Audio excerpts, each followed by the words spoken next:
Good morning, everybody. Welcome to the Angeles Forest. Before we even start this video, quick PSA. Do us a favor.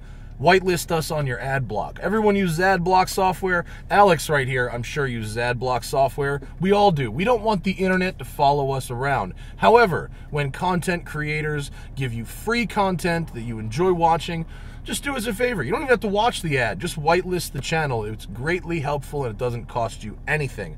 Okay, now, this is Alex. Thank you so much for coming down, sir. You're welcome. This car is extremely interesting when you sent it over to me. I love the idea of it. This is a Mercedes C43 AMG with a C55 engine swap. Yes. Tell me a little bit about this thing. Okay, it's a 202 chassis, so it's the 94 to 2000 C-Class car. Mm-hmm. The boxy one. That's correct. Yeah. These are the ones I like. The 203, which is the next design, they're a little softer. They are softer. The roundy one. That's correct. Yeah. Known to have a few more issues, so I went with this one and just enjoy it. Have it. Did you do the swap or did you buy it as is? I bought it as a 43. I did a bunch of research. It seems that everybody is pretty much buying the 43 to put the 55 drivetrain in it. So I said when the budget allowed, I'd do it, and I did it. So this 55 engine came out of the C55, or did it come out of like an S or something? This actually came out of a CLK 55. Okay, so it's the 5.5 liter V8. Is it 365 horsepower about? It's rated at 354. Okay. And then 360 foot-pounds of torque. Okay, and the gearbox, standard gearbox? Or? Gearbox is out of a 99 E55. Okay, cool. Interesting. Well, let's see how it... should I just put it in 3 or something, or should I manual shift it, or what do you think? You can do whatever you want. I'll manual shift it. Why not? It's got the jigsaw puzzle gate. That's right. Let's see how she do.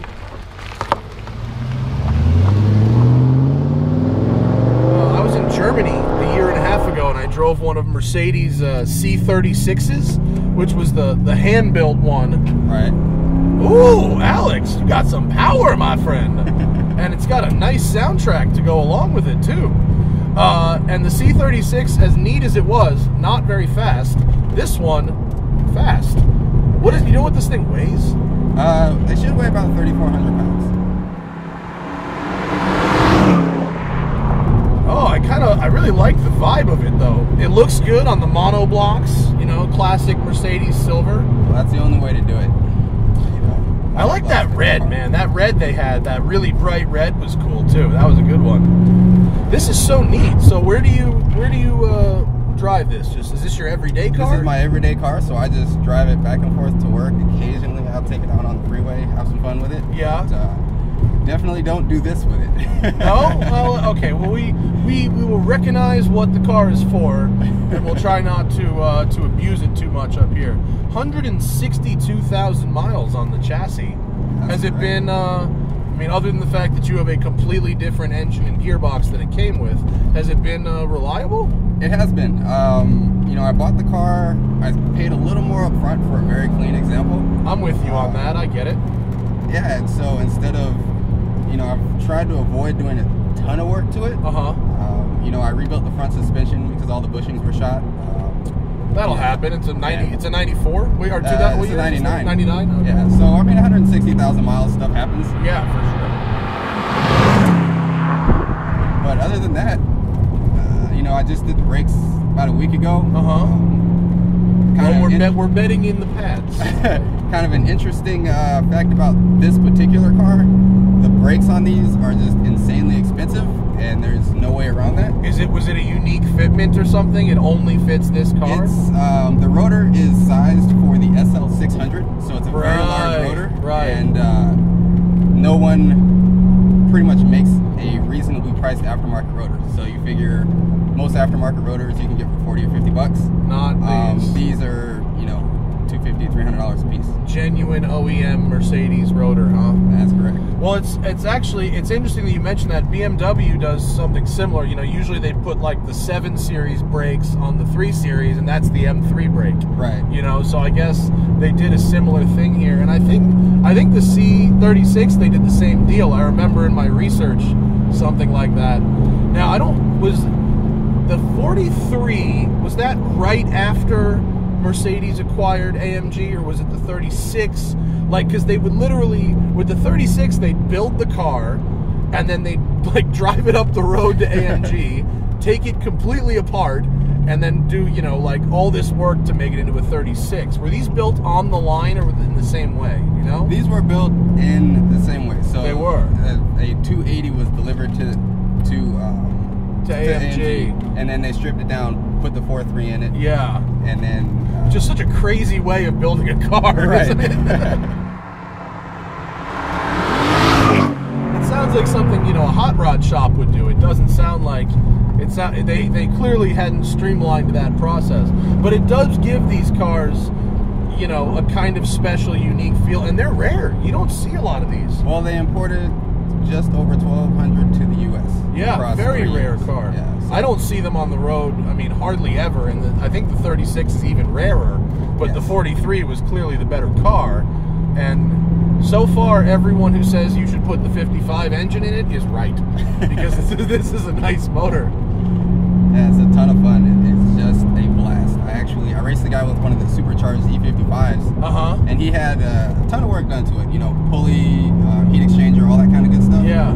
And he really thought that he was going to walk away from me. And not so much.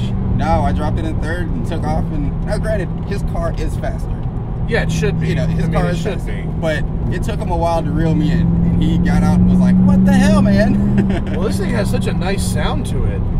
Well, we did a muffler delay. Oh, okay. So it's the rest of the exhaust is just OEM, but there's no canister on it. It's not too loud, but it's got a nice little growl happening. And we've done the downhill chassis test, and so far it's like the handling is clearly good turning radius. The handling is clearly highway oriented. Yes. I bet on a road trip it's fantastic. Oh, it's great. You know, when you start to push it, it's a little floaty.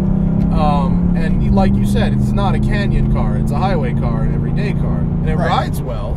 Well, exactly. I mean, it has H&R springs and Bilstein shocks, but that's about it. You know, stock sways. Sounds so good. Especially when it comes down. That's where it really sounds nice. Where's that cyclist? We passed him on the way up. I want to make sure to give him some room. This is so cool. I'm so happy you brought this out because this is such a neat thing. Well, I'm glad you're enjoying it. And oh, by the way, totally in the spirit of old school AMG. To just shove the biggest engine that'll fit, right? Right. That's what all the hammers was just like, oh, what's the biggest motor that can fit in there? That's it. That's exactly what this is. And actually, I mean, despite the fact that you have to shift it, you know, through the jigsaw, gearbox is for a 99 pretty responsive. It holds the gears well, and you know it's easy to select. Well, this transmission was actually rebuilt about 20,000 miles ago. Well, it feels tight as a drum. Well, I got lucky on that one. You know, I got a warranty on it, I hope. Well, no, the 43s are known for having transmission issues. This was the first generation of car where Mercedes said this is lifetime fluid, so nobody ever changed them or serviced them, so they all took a crap. And so lifetime is relative. Right. So the car that this transmission came out of only had 65,000 miles, and at 40,000 miles the transmission was rebuilt by Mercedes. Oh, okay. So you can reset the lifetime clock. Yes. It's one of those things where it's like, yeah, at 100,000 miles the fluid is just holding it together. Right. So. This is such a seamless thing. Like if you I mean, it clearly is more powerful than a 43, but if you told me Mercedes built this car, that would make total sense. Well, I mean, they did. This was in every other market, European and Japan, you got a C55 in this chassis, which was the setup with a 282 rear instead of the 307. Oh, really? I forgot. They did that in other markets? That's correct. Wow, us Americans are not cultured enough to know that. Thank you for pointing it out. Yeah, this feels like a totally factory deal. It just, everything works, all the gauges work, I assume, I mean, since it was done in another market, that it was a known quantity, you know. Right. I mean, this is running off the C43's ECU, no changes, no flash. Really? It just, the motor drops in, transmission drops in, you plug it in and it works. How great is that? Yeah. That's like the opposite of every engine swap story I've ever heard. Yeah. One of my buddies who has a shop that builds race cars, you know, he told me I wouldn't swap the motor, and I said, you know what, it'll just work.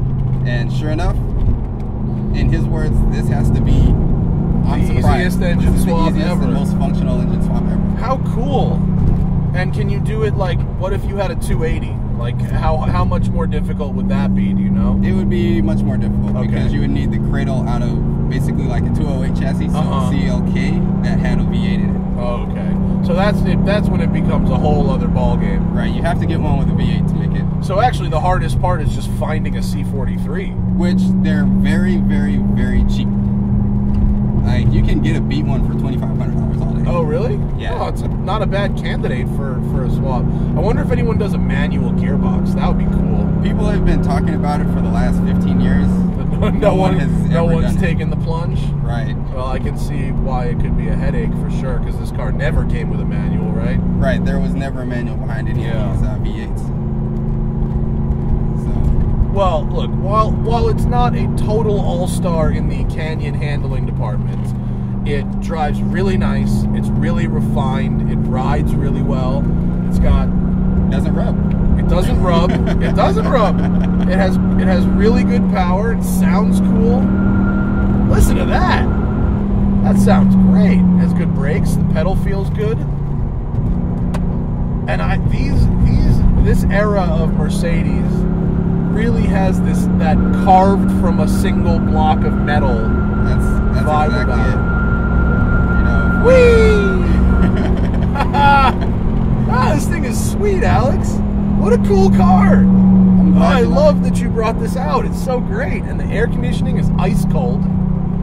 Yeah, this is the perfect everyday car. You know, if you don't have, you know, brand new M3 money or C63 money, yeah, you know, 10, 12 grand and you can have one of these all day, no problem. Well, if these cars are really $2,500 for a beat one, and if that's the case, let's say $6 grand for a nice one or $7 grand for a nice one, right? Yep. Then they are underpriced in the market.